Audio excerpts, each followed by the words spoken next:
before we get to that, I would like to thank our family sponsors of tonight's evening who have agreed to sponsor tonight in honor of a special birthday. So we're going to thank them quickly and then move into the program. We thank Milton and Nicole Berlin, who have sponsored this evening tonight and given tzedakah to the shul in honor of their daughter Ariela's upcoming birthday and in gratitude to Hashem for his beautiful blessings. Ariela's birthday is on the 15th of November. So a big mazel tov. It's not upcoming. In fact, it was already, but the Hebrew birthday is still coming up. Happy birthday, Ariela. Wishing you a beautiful year ahead. Thank you to the Berlin family for your help to the shul during this time. Right, so we are ready for this beautiful program, and I want to introduce our speaker, who we are going to be having a conversation with tonight. Rabbi Goldman and I will be talking to Elisha Wiesel, the only son, Ben Yachid, of Holocaust survivor Eli Wiesel and Marion. In fact, Elisha's Hebrew name I learned today is actually Shlomo Elisha, and named after his paternal grandfather, Shlomo, who died at the age of 50 after a death march in Buchenwald concentration camp. Elisha was raised in Manhattan, studied at the well-known Ramaz School, followed by university college studies at Yale University, where he studied computer science. For 25 years, he worked at Goldman Sachs. He was the chief information officer for 3 years until December 2019. He also cares about charitable nonprofit organizations and has personally raised millions of dollars for these charitable organizations, helping many across societies, different communities. Elisha was a guest speaker at the March of the Living Holocaust Remembrance Day. At the March of the Living in 2013, he spoke as a guest speaker there. Elisha is married to Lynn, and they have 2 children, Elijah and Shira. Now, I know that the Wiesel family goes back to Sighet, Romania, and I have personal connection there too. As you know, my mother-in-law, Rebbetzin Vigler, who many of you know, was actually born in Sighet, Romania as well. And her family and the Wiesel family are actually cousins. So they all stem from Sighet. The theme of tonight was learning great lessons from a great man. We've all heard about Elie Wiesel. We've all read his books, learned about his life's journey. But now we've got the chance to tap in up and close to his only son, to Elisha, and learn a little bit about Elie Wiesel's legacy of healing and triumph, especially in a challenging time like we find ourselves in currently. It's only worthwhile for us to tap in to the inspiration of such great people, of a great man like Elie Wiesel. Learn from him how he overcame his challenges in his life, because he went through challenges, as we all know. And somehow he regained that strength. He was triumphant. He was strong. He also found healing to be able to move forward. So that's the theme of tonight. Hopefully we're going to take out some inspirational lessons from his life once we talk to his son Elisha. And I'm going to hand over to Rabbi Goldman, who's going to begin and open the conversation with Elisha as well. So if I can ask Rabbi Goldman and Elisha to unmute yourselves, I'm going to try and pull you guys up onto the screen to spotlight you both. Add spotlight there. Hello, Elisha, welcome. Rav Yehuda, thank you. Thank you for having me. And I just want to thank Elisha, because I know it's in the middle of the day in New York City, and to get hold of you during your busy work day, I'm sure isn't so simple. So thank you for giving of your time to us. It's a great pleasure. Thank you. And Rabbi Goldman, thank you as well. Thank you, Elisha. It's a pleasure to meet you for the first time. I feel like I knew your father personally, even though I can't say I did, but I read his books and followed his life story and listened to his speeches in the olden days before there was YouTube and Zoom.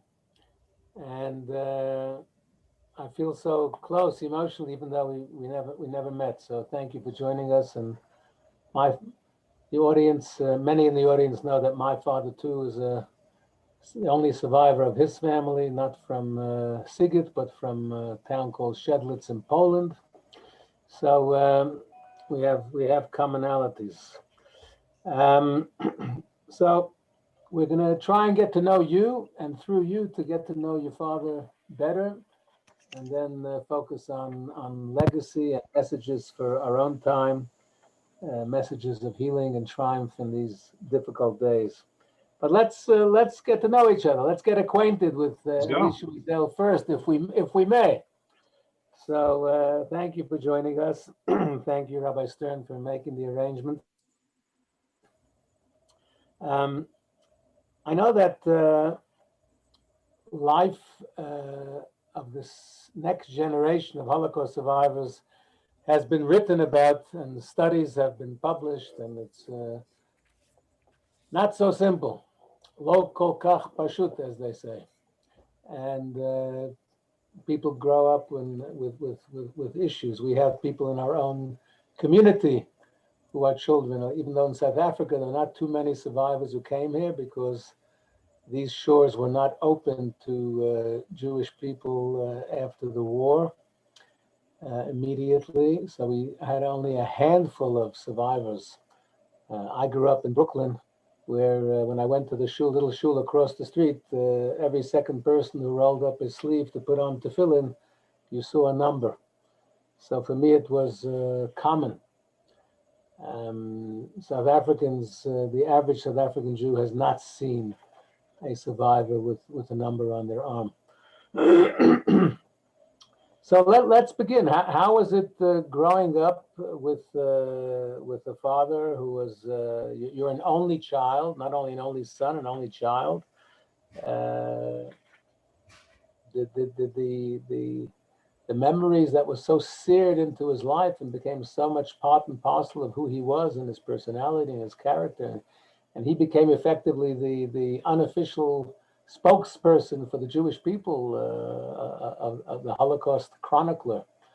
And how was it for you growing up as an ordinary mortal? An ordinary mortal. Look, first of all, thank you, Rob Goldman, for spending the time with me today. I'm greatly looking forward to our conversation.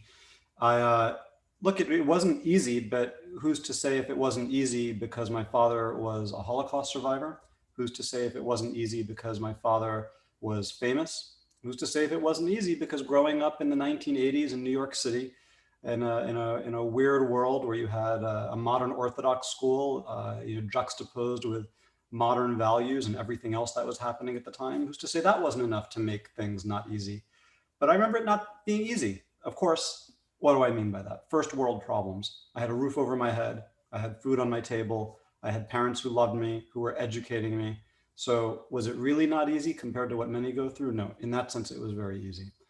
But I think what was difficult was not really having a sense of where I fit in the world. I would go to the playground at a young age with my friends, and one would say, my father was an Air Force pilot in Sahel, and now he, flies the El Al planes. And the second one would say, my father owns a pharmacy. He makes people get better. And I would say, I think my father was a victim of something really, really bad, and I still don't understand it fully. So, my father was, interestingly enough, he didn't hit me over the head with Holocaust education. My father actually went out of his way to protect me and shield me as much as he could. I think he felt that there was a big burden on me, not just a burden because of the Shoah, but also a burden in that I was an only child in a family that had gone through what it had gone through. And my father certainly felt a lot of pressure that he was the last of his line. And he was very concerned that I should continue on with the Jewish faith. And he realized what a pressure that was that he was putting on me, and he wrestled with it. He desperately wanted me to continue Jewish identity. But on the other hand, he didn't want it to be a burden that would make it something I would shrink from or run away from. He felt life is difficult enough. So my father really tried to shelter me. Now, when I say he tried to shelter me, what does that mean? He never really sat me down and said, okay, Elisha, now I'm going to tell you the story of your family. That never happened, believe it or not. It was all ambient.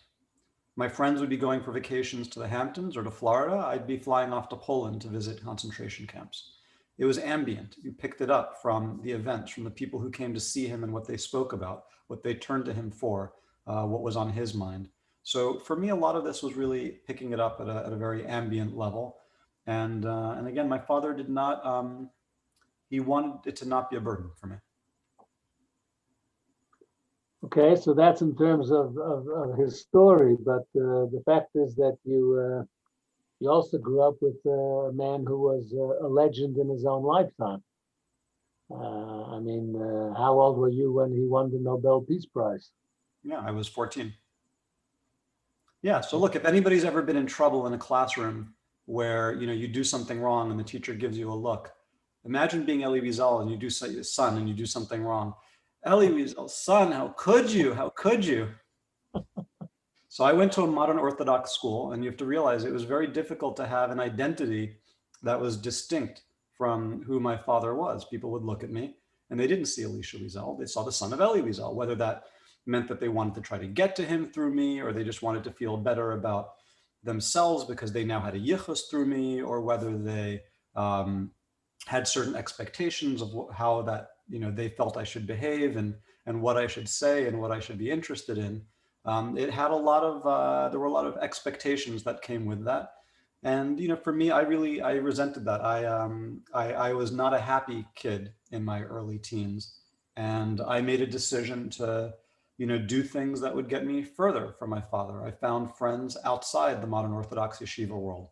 I went on to, it's interesting, in 1986, you could already do online chat rooms. I don't know how many of you knew that, but there were already very small online chat rooms that pre-existed, you know, the modern internet that all of us use and love. That was before the AOLs. This was before AOL even, exactly. And we'd be running on an old Apple II computer with, you know, a modem stuck in one slot or a number of slots. And I met kids from all around New York City and all around the country who were not necessarily Jewish, who were not necessarily from well-off Ashkenazi families, who did not know who my father was. And for me, that was a great relief. So I spent my teenage years kind of running away a little bit and trying to explore the rest of the world on my own terms, and, you know, with a chance to do it differently. Trying to find and develop your own personal identity. Yes. When did you, so to speak, feel comfortable as an adult being associated to that journey or to the work of your father? When did you feel comfortable with that? Yeah, I don't know that there was one single moment, but I think it was after college for sure. You know, there was one very important trip I took the year after college where my father had been saying he wanted to go one last time to Siget. And my cousin and I decided to go with him, and we flew to Siget and then to Auschwitz, and it was just the three of us. And it was a very powerful trip for me. I saw my father in a new light that I hadn't really seen him before. I saw him vulnerable. I saw him at a loss for words. I saw him, you know, really, I saw the child within him, if you will. I could see someone other than the adult, confident man who, if didn't have all the answers, he always had all the questions. So that was a very powerful trip for us. Who was your cousin? How was your father had fathers from your mother's side? He's really like a brother to me, but this is my father's sister's child, Steve Jackson. He lives in Renana. You know, his mother, my father's sister, B, had moved to Canada shortly after the war, and she married and she raised her family in Montreal. She unfortunately died of cancer at a very, you know, young age. And then Steve's father remarried, and they moved to Israel and made Aliyah, and, you know, which is something that they'd always thought about doing anyway. So how many cousins do you have? I have a lot. First cousins, on my father's side, I have three. B had two children, my cousin Steve and his sister Sarah. And then my father's sister Hilda had a son, Sydney, who lives in Netanya. That's on my father's side. Second, third, fourth, fifth cousins, I have a gazillion. It's unbelievable how many people actually come from Siget and are related. And I went on to one of the online databases for figuring out the family matching. And thank God, many strands of the Feigs and the Wiesels, like there are, you know, for as many died, there are still a few strands that continued, and thank God had children and grandchildren. Yeah, growing up in Brooklyn, Sigget was a familiar name to me. Yeah. Even though my own family was not from that side of town, but many people that I davened with came from Hungary, Romania, and those places. So Sigget was well known to me.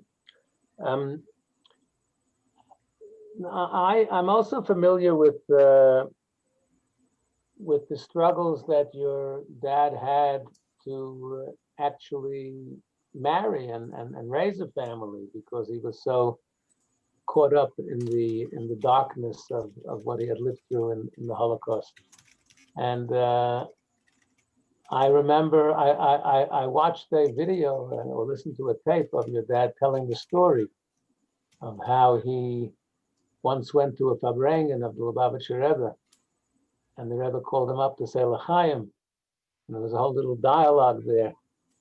And I heard this from your father, recording from your father. He said, Rebbe offered him L'chaim, and your father had, he wasn't the Lubavitcher Chosid, so he spoke to the Rebbe quite chutzpahdik. He said, I come from Vishnitzer Chassidim. In Vishnitz, the Chosid doesn't say L'chaim on his own. So the Rebbe joined him with the L'chaim, and then the Rebbe said, what should I wish you? And he said, in Vishnitz, the Rebbe knows what to wish his Chassidim. And then he said that the Rebbe wished him something so spot on. To begin again. He said, Ich wünsch dir an neue Haschole. I wish you a new beginning. Yeah. No, it's a beautiful story.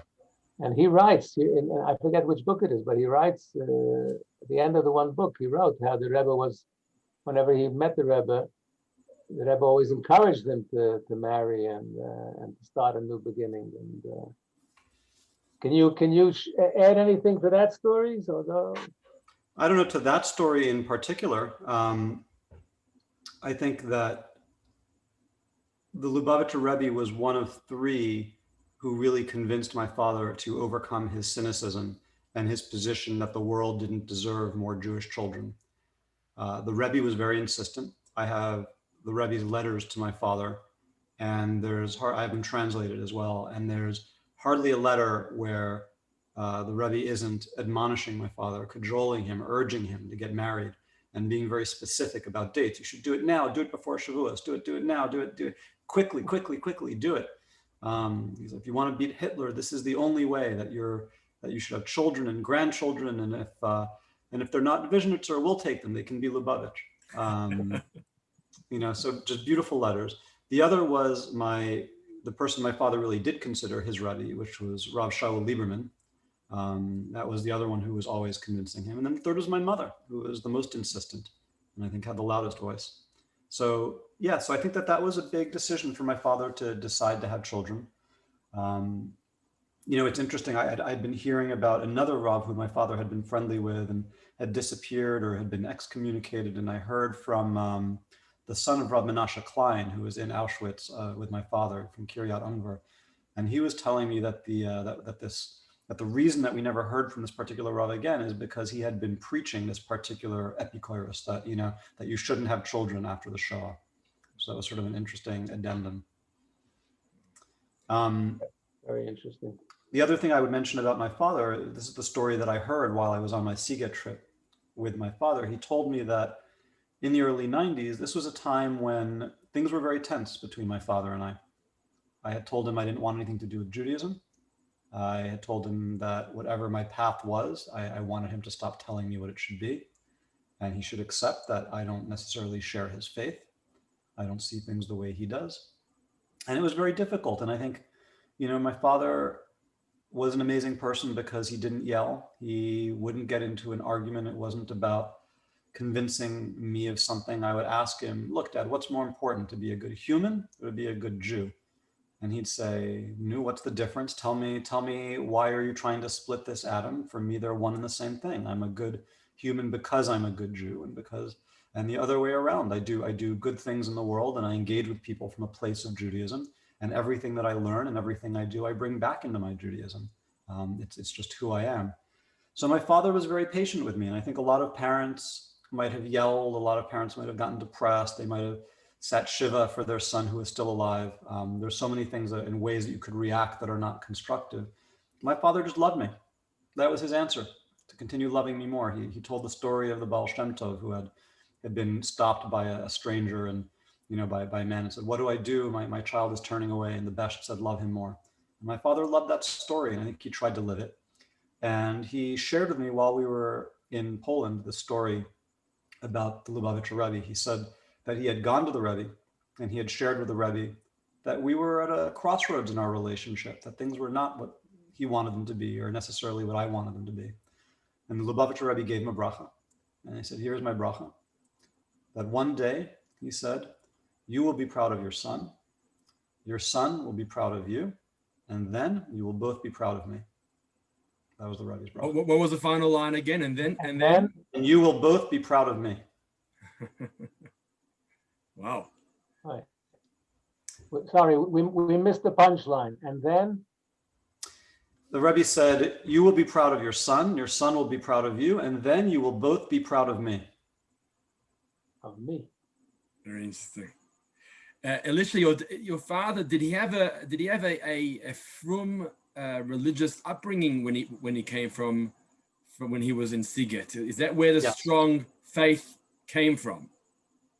Yes, more I think from my mother's side. My grandmother was Vishnitz. My grandfather, I think, I'm not sure if he was Siget or not, but he wasn't Vishnitz.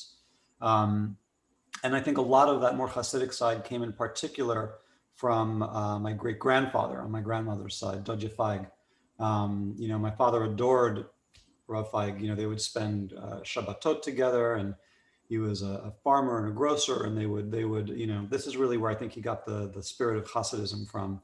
I found notebooks from my father before the war where he was writing Kabbalistic symbols of angels, and he was really off to try to summon Mashiach. He was before the war.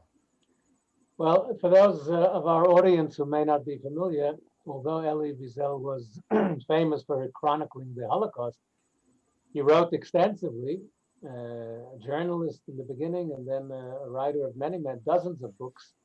And I myself have read many of his books, and not only books of the Holocaust like Night, but books of Russian Jewry like Jews of Silence, and the Hasidim, and the Hasidic life and the Hasidic personalities, Souls on Fire. I remember a book where I think the Baal Shem Tov and others, he told of their life story and their particular path in Hasidism. So he was a great student of Hasidism, in addition to everything else. And he was a member of the Fifth Avenue Synagogue, if I'm not mistaken, right? Yep. Mm-hmm. I think they still have his seat there empty, which is very touching. Very hard to fill that one. By Goldman, we have a short clip. Maybe we should pause. We have a short clip of Elie Wiesel talking about his correspondence with the Rebbe. It's about 2-3 minutes. And maybe we'll just take a break for a moment just to share what we have. The sound's a little soft, so we'll see how that goes. Just bear with us. We'll be back after a word from our sponsor. Just give us a moment, yeah? And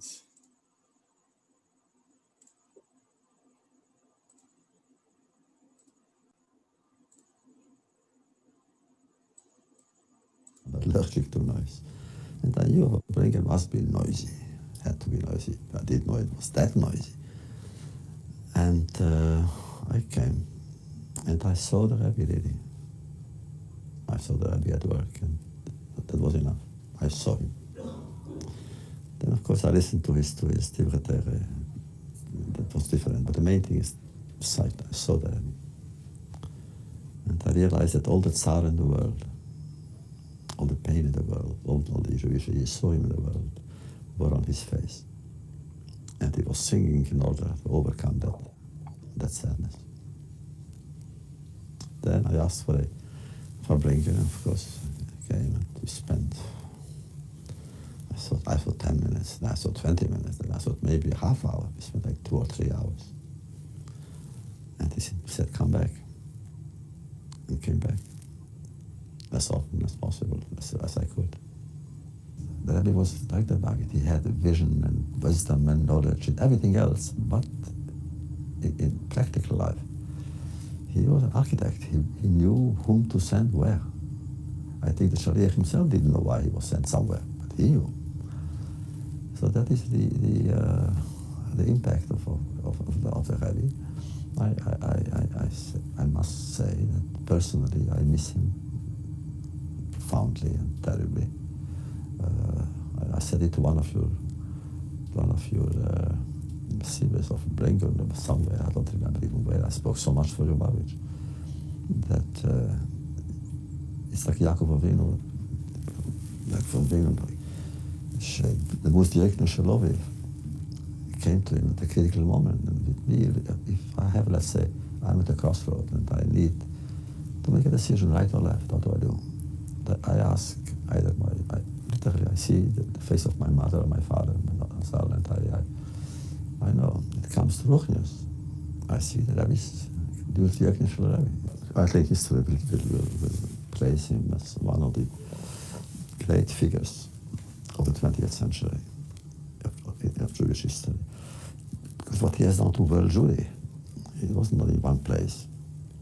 He made Lubavitch into a capital in every city of the world. Lubavitch moved to everywhere. Moved to Casablanca and moved to Nepal, and all of a sudden the whole world became Lubavitch. To the pain of others who are also empires, Hasidic empires.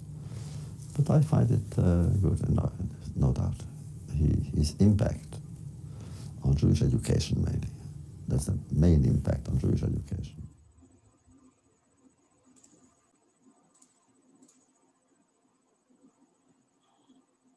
Powerful, powerful. Very moving for us as students of the Rebbe to hear those words from Professor Elie Wiesel, Alav Shalom. Okay, so should we move to the conceptual from the personal now? We should talk about whatever you feel like talking about. You know, my father felt a little bad for the Rebbe. My father felt. I don't want to get political, but my father felt that there was a lot on him. Big responsibility, you mean? This is not a Chabad shul, is it? No, it's not. My father loved Chabad. He, my father understood the fervor of the Mashiachists, but he felt that the Rebbe that he couldn't defend himself against it, that at the point where people were declaring he was Mashiach, the Rebbe was too old and it was difficult for him to speak, and he couldn't say, please, I'm not the Mashiach. He couldn't say that. By the way, if there's anybody on the call who believes the Rebbe was the Mashiach, I apologize. I promise I'm not trying to offend. This was my father's viewpoint. He felt it must be a burden to have people think you're the Mashiach. We have a very broad-based audience there tonight, so it's. I apologize. I truly mean no insult. No, it's fine. It's across the board spectrum, the audience tonight. So it's a non-Chabad shul that happens to have Chabad rabbis. Just so happens, and we have. My father loved Chabad, as do I. You have to understand. For me, my return to Judaism accelerated at several different points. I'm now just moving forward. I realize you didn't ask a question, but we're talking about Chabad, so I want to talk about its centrality in my life, not just the admiration that my father had for Chabad.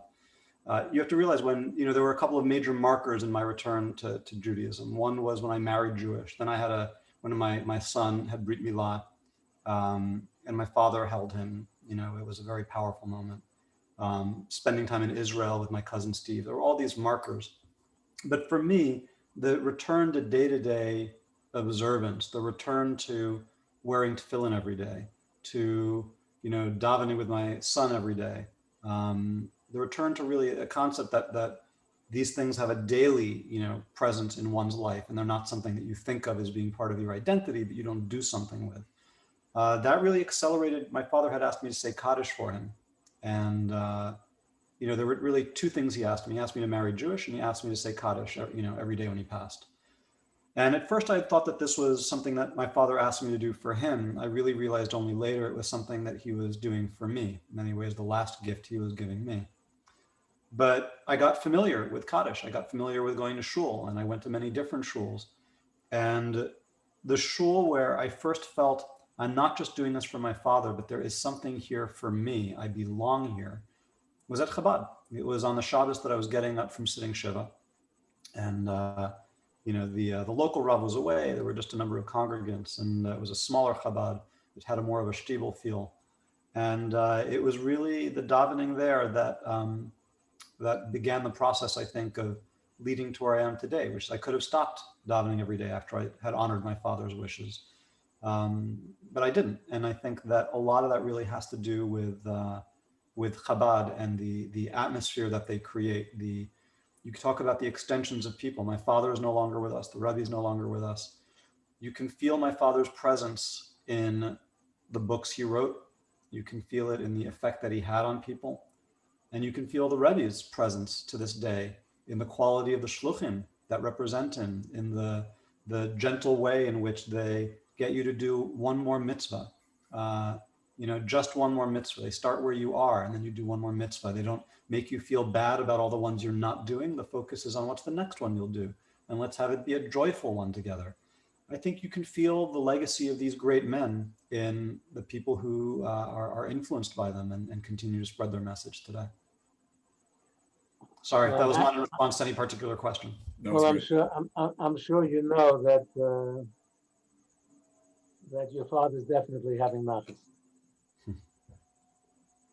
There's Rabbi Goldman. If I could just pause here for a moment before we get into the next. There's some regards here. You've got a cousin whose great grandfather was Yosef Wiesel, who also grew up in Siget. Wow. My mom is Batya Wiesel. She wrote to me directly. Her name's Sharon Solomon. So Sharon's online, and also regards my mother-in-law, again, Hadassah Vigler, who's a Neovitz from home, says that she's in touch with cousin Stephen quite often, actually, in Israel. So that's a nice regards. And then someone's written here that also to me privately, I'm writing a psychology master's thesis on Elie Wiesel. We'll see what we can do there after the program. But just some regards. That's great. That's great. One of my closest friend from Goldman was a South African Yid. Right. Okay. So someone's asking, what are you doing now after you left Goldman Sachs in 2019? What's now your occupation? Yeah, it's been a busy year. I spent 3 months leading being one of the leaders of a digital technology effort to elect Michael Bloomberg as president. Obviously that didn't work, but it was still an exciting 3 months to work on a US presidential campaign and also to learn a new skill set I hadn't had before. I mean, for anybody who is out there who is questioning whether or not, they're being manipulated by Facebook, you are. Digital marketing and the whole digital media process definitely, is sitting there trying to figure out how to get people into these channels and funnels and try to figure out what to sell you. And it happens in the political space and it happens in the commercial space. And yes, it is happening, and there is a black art to it. And I got to immerse myself in 3 months learning how that works and trying to use those skills to help the man that I wanted to see become president of the United States. So that was the beginning. That was sort of pre-COVID for 2019. I spent about a month or two doing a first pass of my father's papers. There are many things to organize. He left a lot behind. He left correspondence, manuscripts, handwritten notes, gazillions of them. And his office was literally overflowing with paper. So I did the first this office behind me is his office. I did the first hard lift there were papers on every single surface. So I did a first sweep of organizing and starting to formulate a plan for what I want to do with his archives. I'm joining several nonprofit boards. One of them is Zioness, which is a progressive Zionist group in the United States. And my premise there is that I think there's a lot of pressure. My bigger fears in the political landscape as regard to Jews and Israel in the United States I know it's going to sound crazy because you see some of the nutso things that people on the right are doing, but I'm more concerned about, in some ways, the left and the liberal side, because I think this is where the intellectual center of mass often is, in the United States, whether that's in the media or otherwise. And it's become very tolerable and acceptable to equate Zionism with racism in the way that, the UN resolution had that was thankfully overturned. It's become, fashionable to despise Israel for what it must do to stay secure, as though, anybody wouldn't do the same thing to stay alive and keep their children safe from harm. So I'm very focused on the left and how to navigate a space where Jews have been thrown into the category of oppressor unjustly, and to do it in a way that is also consistent with where I think Jewish values stand for items of racial justice, LGBTQ, and others in the United States. So that occupies a fair amount of my time. I've become a board member on that organization. There are a number of other nonprofit boards. Have you been working with some people who used to work for the New York Times, perhaps? On that board, no, we don't have any Times writers, but I know plenty of people on the Times, and I'm not shy about letting them know what I think about their paper. I'm friendly with Brett Stevens, who amazingly has hung in there. I don't know if any of your shul goers read his columns every so often. Yeah. Wall Street Journal. He moved to the New York Times, and he's hung in there. Barry Weiss left in protest. I meant Barry Weiss, who felt that she had to resign from the New York Times. Yeah, she's terrific. She's really terrific. And then you ask what I'll try to wrap up. I spend a lot of time being a father and a husband and a son. That's probably my most serious job. COVID, Zoom schooling has not been easy for my kids. Some people have low maintenance kids who just roll with every punch. My kids have found it harder to stay focused, staring at a screen, not having the in-person. They found it harder to retain their material. And so I spend time, tutoring them and helping them learn. I have a 15-year-old and a 12-year-old. And I don't mind it. It's a joy. It's a joy to spend that time with them and to watch them learn and be the in-person teacher that they don't have at the moment in many topics, both Jewish and otherwise. And I'm trying to be a good son to my mom. My mom is turning 90 in January. I'm throwing her a big virtual birthday party where we're going to raise money for the Ethiopian Israeli centers she built called Beit Zipporah in Ashkelon and Kiryat Malachi. And we're getting all sorts of great names and attendees for that.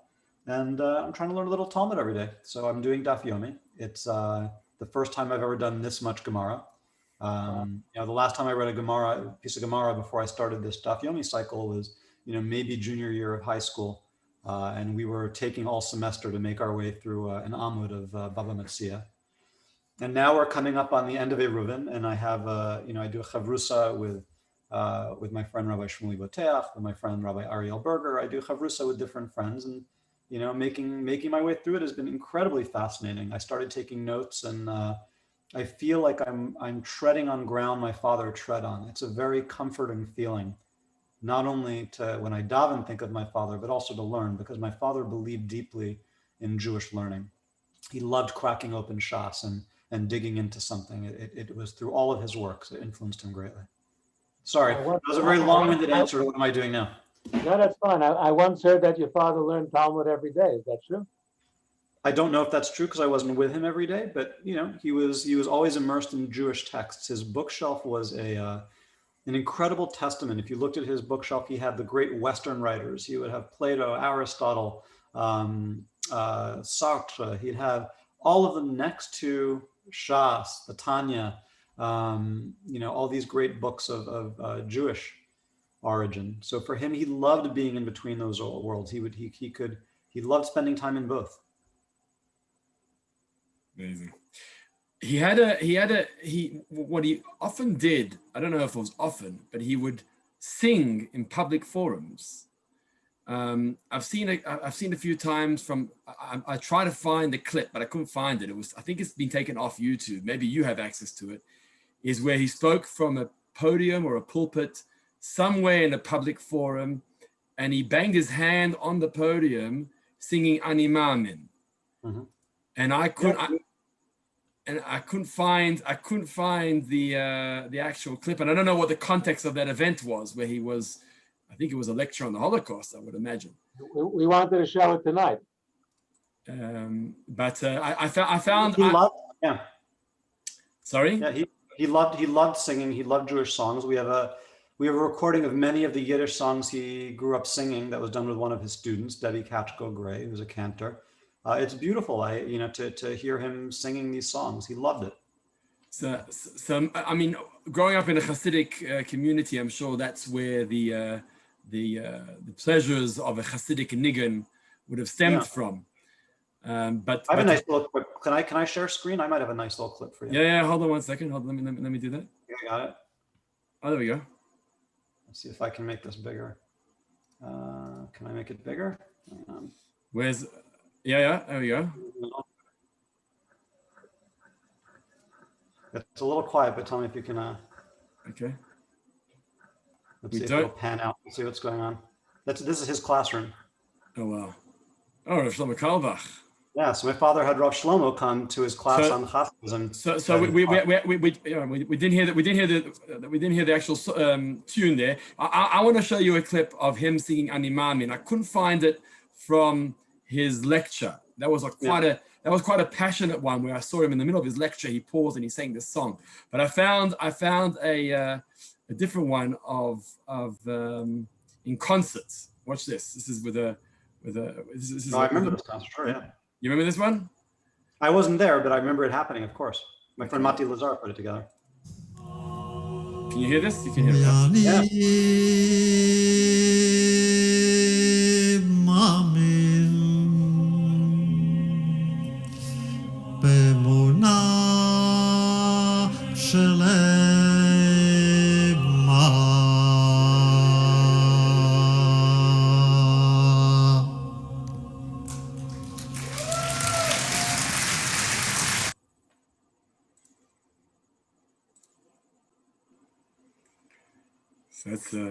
So was he really a frustrated chazan?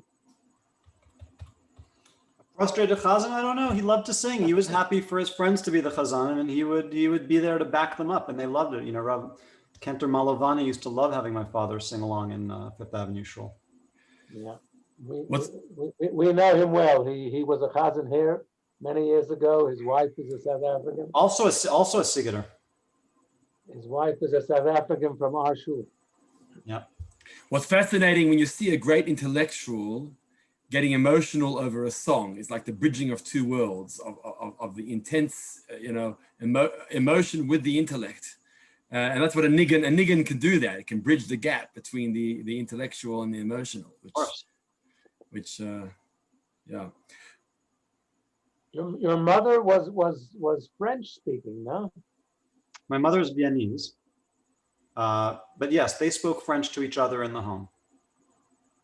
My mother spoke German, Swisserdeutsch, French. She was very multilingual. She was a war refugee. She went from Vienna to Belgium to France to Switzerland. So she was on the run. She was learning many languages in Europe. But they spoke English to you? They spoke English to me. I refused to learn French. I was very determined at age 12, 13, 14 to be an American kid. And I wanted less European, less ethnic. I wanted, please, like, I'm going to teach my dad to play baseball. That's what I wanted to do. And they met. They met at a party in New York City. Now, my Goldman wants to know, did you succeed in your mission? My father threw out the first pitch at Game 3 of the Red Sox-Mets series in 1986. I had to teach him how to pitch a baseball. I don't think he was able to do it from the mound, but he was able to throw it. And I remember that they had to delay the game, I think, a little bit because it was the end of Sukkot. So my father wouldn't get into a car to go to the stadium until Chag was over. I didn't know that. Okay, interesting. Okay, let's try and get to the message for our time. We're dealing with a 2020 which is unprecedented. We're taking it day by day. We don't know what tomorrow will bring. Lock down, lock up, open up, close up. Schools open, schools closed. Shuls open, shuls closed. Thank God our shuls are reopened, but still with limits, still with masks. I know New York is going through lots of trauma with the shuls and the schools at the moment as we speak. I saw a clip of Governor Cuomo having a difficult press conference today. on that matter. So it's a global thing, and it's not just a pandemic, and it's not just health, and it's mental health, and it's emotional well-being, and it's financial, huge financial implications. And we're looking for messages. We're looking for messages of hope. We're looking for messages of healing, of emotional healing, of spiritual healing. And we're looking to find something in the life and legacy of Elie Wiesel to point us in the right direction.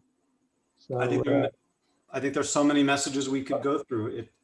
I'll tell you the one that I absorbed, maybe among the most. Maybe there's a handful, but the one that he most clearly aimed my way and wanted to land was: we can talk about the right political outcome, or what the Jewish people should do. Should we be this? Should we be that?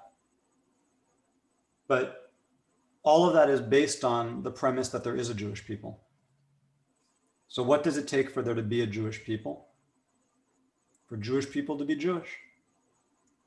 Not to run away from their people, not to marry out and fail to raise the kids Jewish, not to turn their back on their people, not to say negative things about the one country in the world where, if God forbid we ever needed to go somewhere again, we could go somewhere, but to embrace their Judaism, to live Judaism, to live it not only through observance of tradition, not only through davening, not only through studying, but the way we treat people, treating them with Jewish values.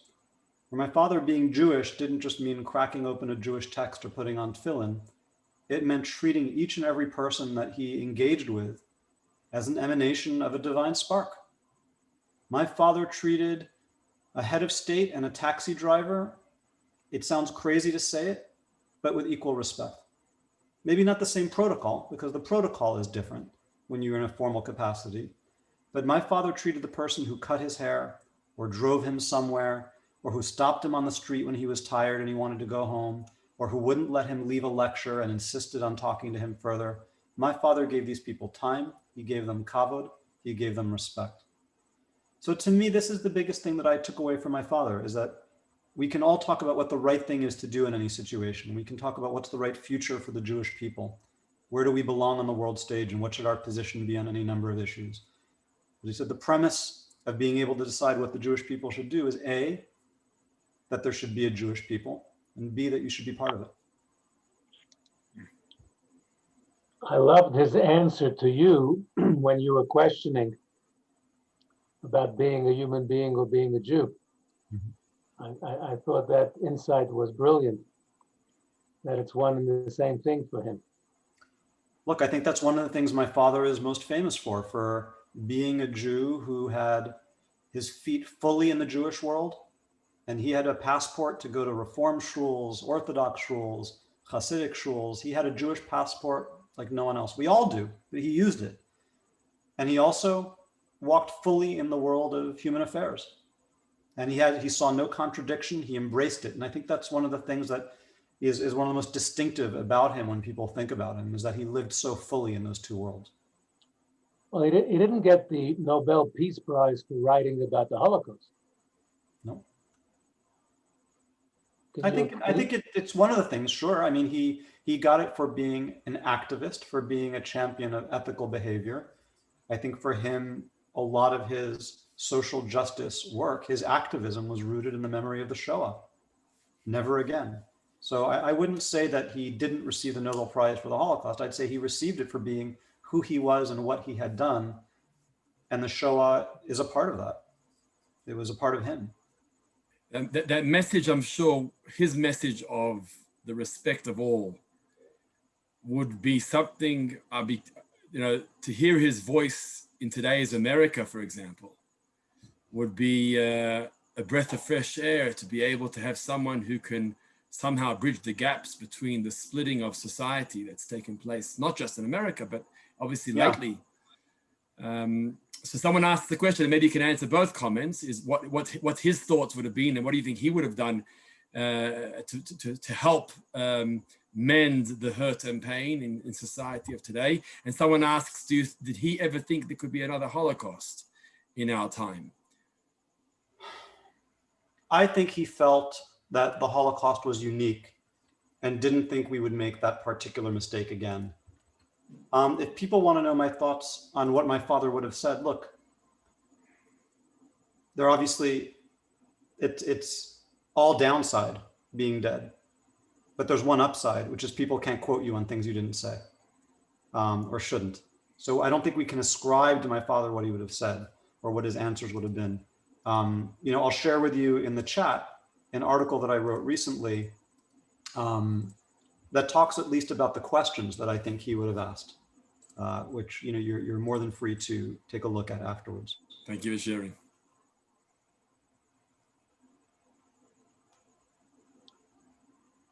Well, he might have, you think he'd be sympathetic to our problems today in the light of his experiences, which were so much more traumatic? Of course. My father had a famous thing he taught me, not famous, it stuck in my head, it's famous for me. My father told me at an early age, you can't compare pain. He said, there's no such thing. There's no, anybody who tells you that they have a pain-ometer where you can precisely measure how much pain someone has, and then you can compare pain and decide who's more in pain than the other person. He said, for the person who is feeling pain, his pain reigns supreme. That's what he feels. And it occupies him, it torments him. Don't ever say, don't start comparing pains, which, by the way, itself is a political commentary, I think, on this world of identity politics and the pyramid of victimization, who's the bigger victim. And if you're a victim on two fronts, you have more of a reason to be outspoken. Like, we're in a little bit of a crazy place, particularly in the United States, on identity politics with, the politics of victimization. So I think it's a commentary on that. But my father really believed that you shouldn't go around comparing people's pain. So someone who felt that they were treated badly, he cared. He wanted to understand it. He wanted to dig in and understand what had happened, always. I want to ask you, go on, Rabbi Goldman. Sorry, I was once on a national television panel discussion here, and it was about forgiveness.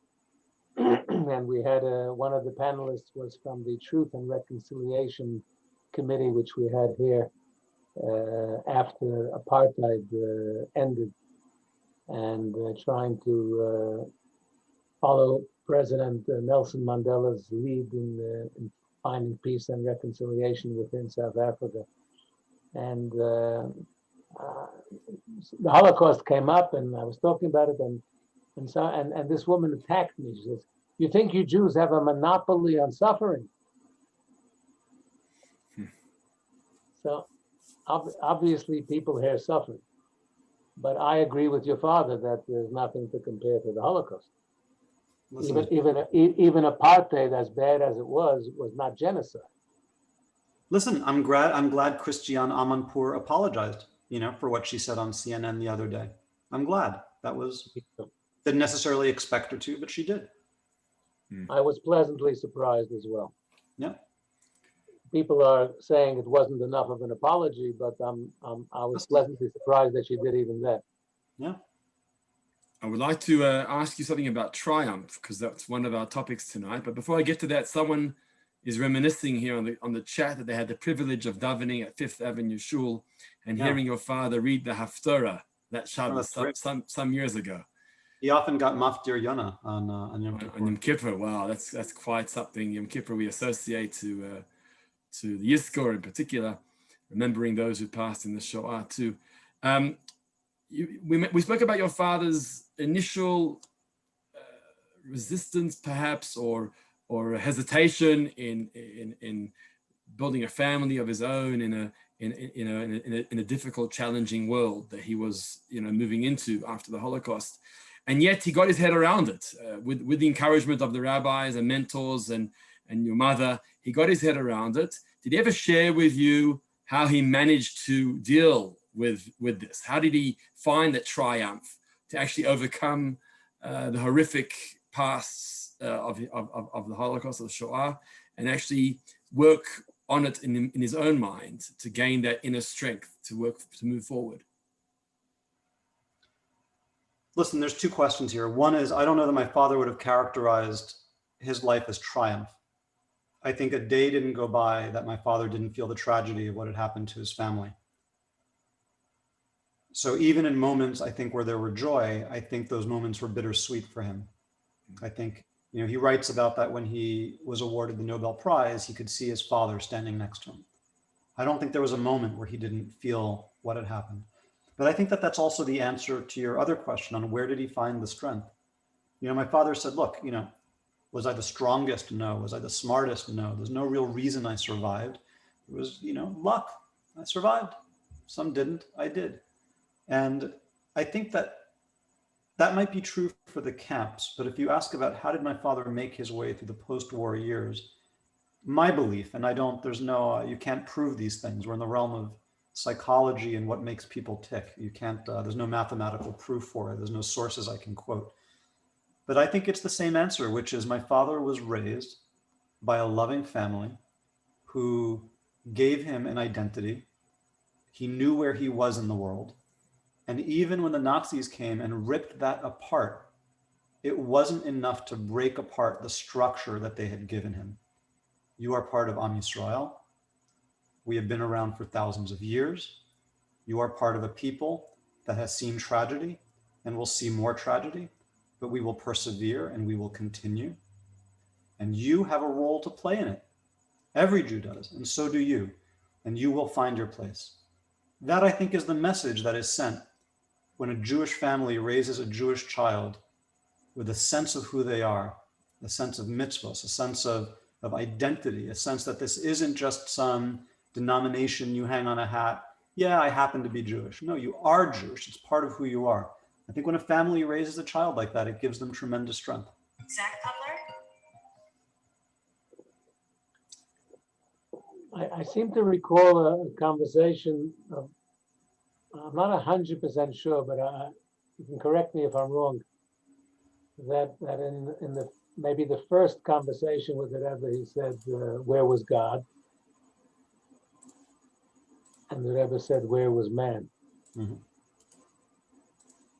Yeah, it's a great conversation.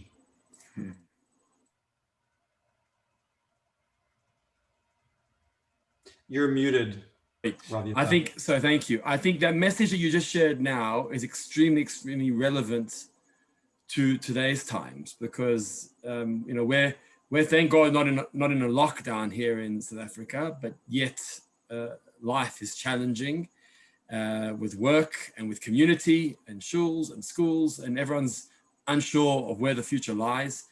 But having that emunah and having that faith and knowing that we can get through this, that's an inspiration to learn from such a hero like your father. And I understand that triumph, I like your response to that, but nonetheless, just the will to battle through it, the will to work through it, that is an inspiration to learn from and to see what he accomplished, despite challenges so severe that he experienced.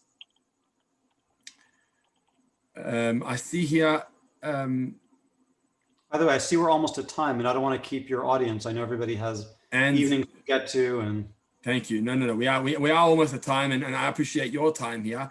Someone sent me that link to your father singing an imamin, which is a very emotional scene or song. I'm going to play that on our way out.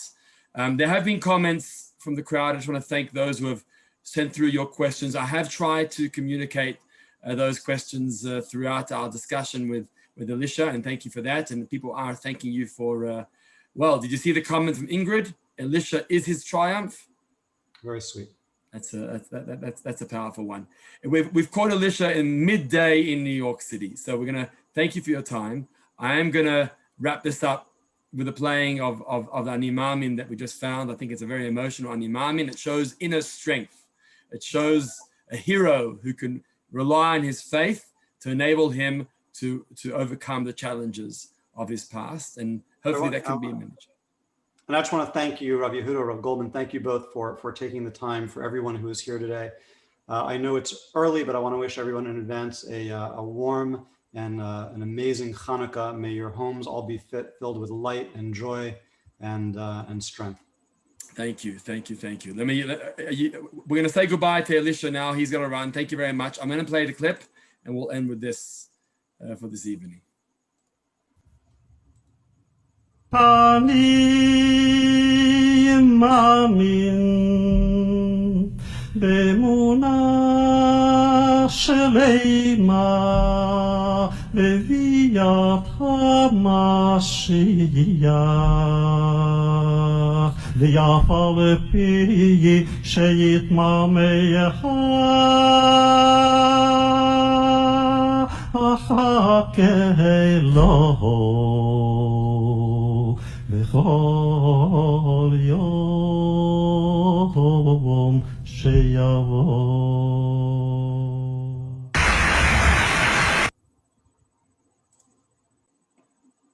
If anybody would want to see that clip, you can watch it yourselves. I've just shared the Facebook link to that, so you're more than welcome to open that link up and watch it there. We're gonna say goodbye as we conclude the program. Once again, thank you to the Berlin family for helping us out with tonight's program. Thank you all for joining along. We'll unmute the lines if anybody would like to. I just want to apologize. I see Sue Jackson asked a very interesting question about the strength of his parents' marriage, but we unfortunately ran out of time. So yeah, I have to find some other way of getting the answer to that question. Sorry, Sue. Yeah, I'm sure there were many more questions. Unfortunately, we had an hour, and we've reached the end of that hour. So we will have a recording. I see comments coming through. We will have a recording that we'll send out in due course. I'm going to unmute. If anybody would like to comment on their way out, you're more than welcome to. I live in Ramat Bet Shemesh, Israel, and I daven in a shul where there's a lot of South Africans, and I've sent it to a couple of friends, and this was absolutely outstanding. It's just wonderful to be able that you had his son on, and it was just wonderful, and I thank you so much. Thank you. Thank you for joining us all the way from Israel. Is that Ramat Bet Shemesh Aleph? Yes, it is. I daven in a shul. There's a lot of South Africans. My parents, Shaya and Minna Stern, live around there. Okay. You can look. I'm sure there are many people around. I've been there many times, but nonetheless, nice to hear a voice from Bet Shemesh. Yes. Thank you for joining us tonight. Oh, my pleasure. Thank you. Thank you so much. Gas from Chaim Lehman from Yerushalayim. Yes, Chaim, welcome back. Rabbi Goldman, Rabbi Stern, Skaf. A good Shabbos to you all. Baruch Tiyeh, sei gesund. Sei gesund, Rabbi.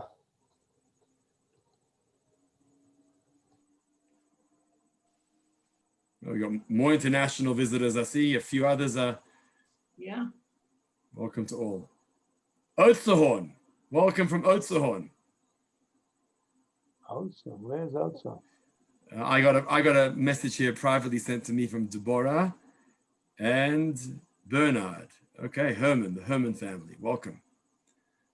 Thank you, rabbis from Clive Bedell, London at the moment. London? London, chilly London. And we have guys here from Indiana, USA. Okay, let us know where else you're tuning in from. Shabbat shalom to you all from Renana. From Monty. Hello, Monty. Hi. Shikaich, was a lovely evening. Enjoyed it. Thank you. Thank you, Rabbi, from Oudtshoorn. And Joe from Dallas, Texas. Gee, we're going all around the whole world. From Max Millis, Florida, USA. Oh, there we go. Wow. Hello, Max. How you doing, Max? Good. How are you? We haven't seen you in Sydenham Shul for a while. When you coming? Yeah, but if you would get rid of the COVID, I'd be there like a shot. Jerusalem, Sheldrum, Africa, Oudtshoorn. It's on. Welcome, welcome, welcome. You guys still got a million there. I know Jaime. And Massachusetts, we got Angela and Jaime Rima from Massachusetts. Welcome. So I'm going to leave now. Around the world with Sydenham Shul. True. Hello, Jaime Reimer, and hello, Clive Bedell. Oh. There's no escape from your in-laws, Clive. No escape from your in-laws. We're locked in. We can't help it. Wonderful. Someone's asking about the recording. It's available on YouTube now, Rabbi Stern. It won't. It's currently on Facebook, on the Shul's Facebook page, which I'll put here a link to. Just 1 second. I'm sure we'll send it out in Rabbi Goldman's emails as well. It's already gone out. We'll send it out, but facebook.com/Sydenham Shul. If you go here to that link, actually, you know what? I'm going to make it a better link. Just click on this link. It'll take you to the Facebook page, and we'll also send it out.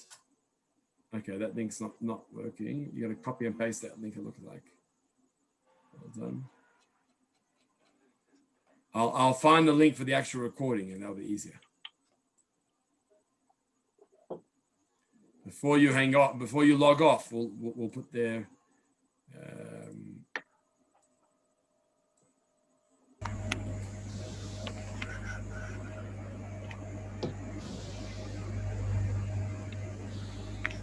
Oh, hello, Joan.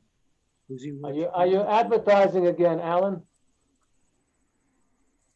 You're giving us the logo on your yarmulke, Alan. Thank you.